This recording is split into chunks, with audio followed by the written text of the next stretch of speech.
Salut à tous et bienvenue pour de nouveaux vadrouillages. Cette fois je vous amène au sommet de la forteresse Narikala pour admirer un spectaculaire panorama de Tbilissi. Enfin, si j'arrive en haut avant qu'il fasse tout noir bien sûr.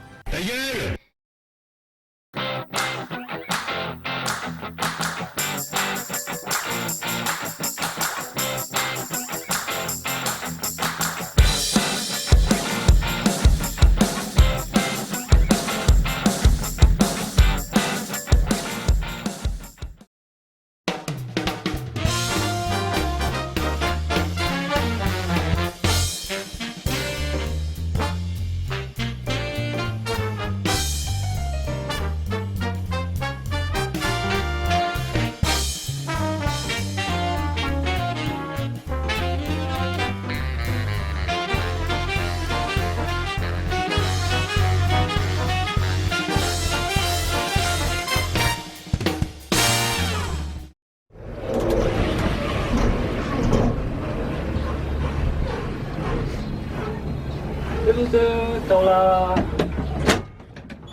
Et voilà, ils sont arrivés eux aussi.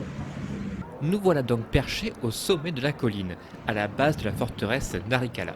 Mais avant d'y faire un tour, voici un autre monument incontournable de Tbilissi, une statue en aluminium de 20 mètres de haut qui symbolise la mer de la Géorgie.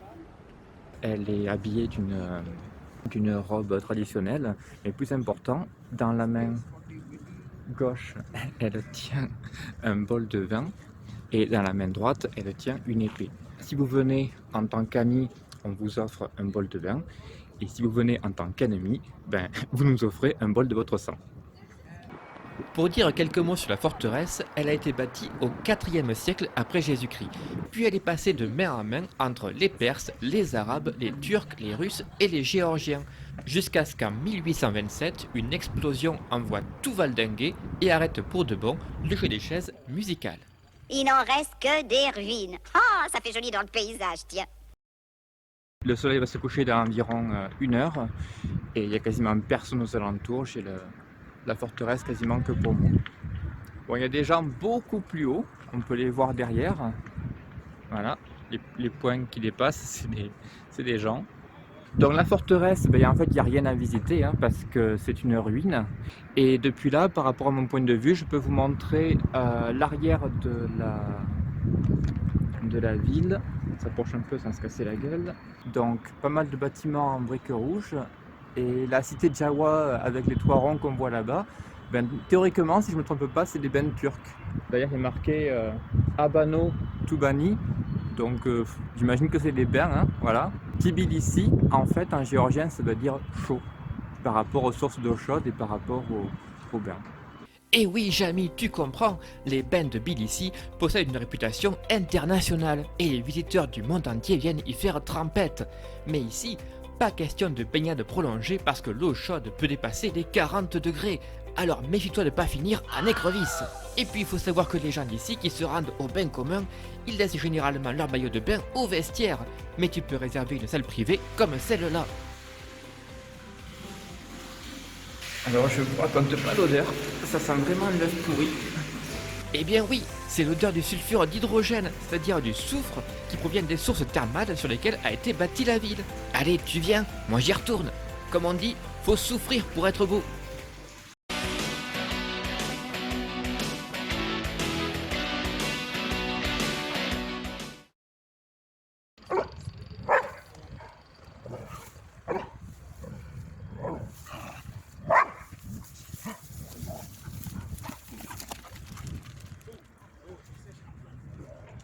Techniquement, ça y est, je suis arrivé au sommet. Il ne reste plus qu'à monter ce que tu crois qui est là-bas, mais bon, au niveau de la hauteur, c'est kiff-kiff.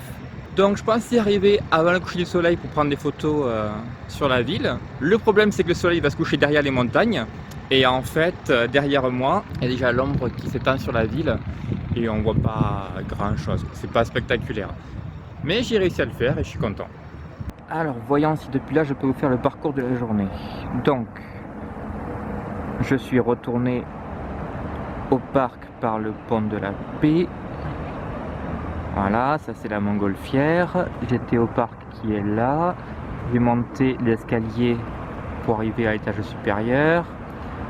Je devais passer par là, mais en fait, je me suis planté, j'ai suivi le panneau. J'ai traversé la route un peu plus loin et il y avait une petite église et c'était pas la bonne. Donc je suis reparti en sens inverse. Je me suis baladé dans les quartiers historiques. J'ai continué et tout d'un coup, paf, je suis arrivé là. La Sainte Trinité. Ensuite je suis reparti. J'ai fait exactement le sens inverse, sauf que je suis passé par la place de l'Europe, avec l'église qu'on a vue la dernière fois.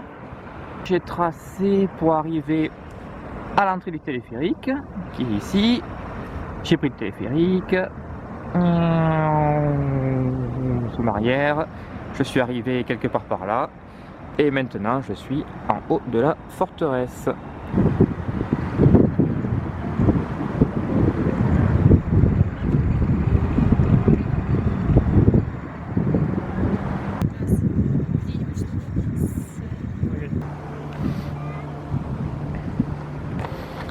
Bon là les gens, ça déconne plus.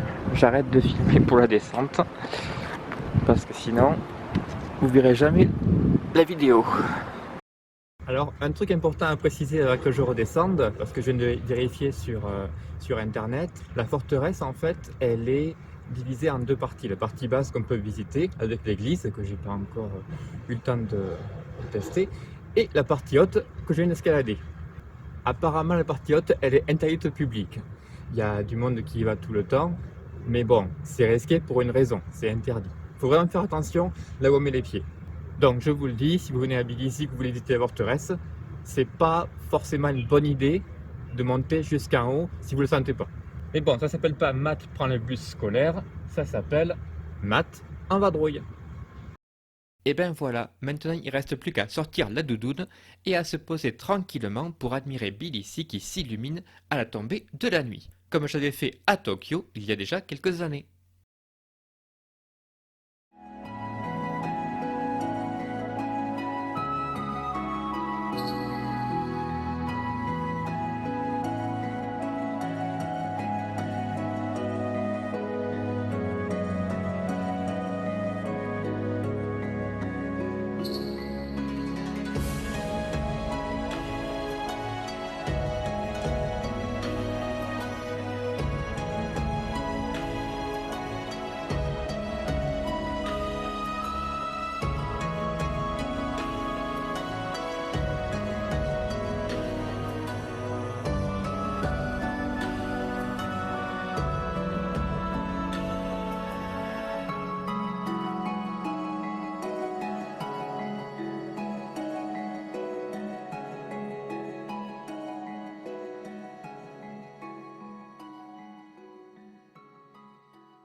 Eh ben, je sais pas vous, et moi j'ai quand même les mollets qui tirent, hein. Ça fait un moment que je marche. Dans la même journée, je fais la cathédrale de la Sainte Trinité, qui est là-bas au fond. J'ai fait la forteresse Narika. Je suis monté en téléphérique et je suis resté jusqu'à la nuit pour admirer le panorama pendant que la ville s'illumine. Et ensuite, je vous ai montré la statue de la mère de Géorgie, qui est pas loin du tout, vu qu'elle est juste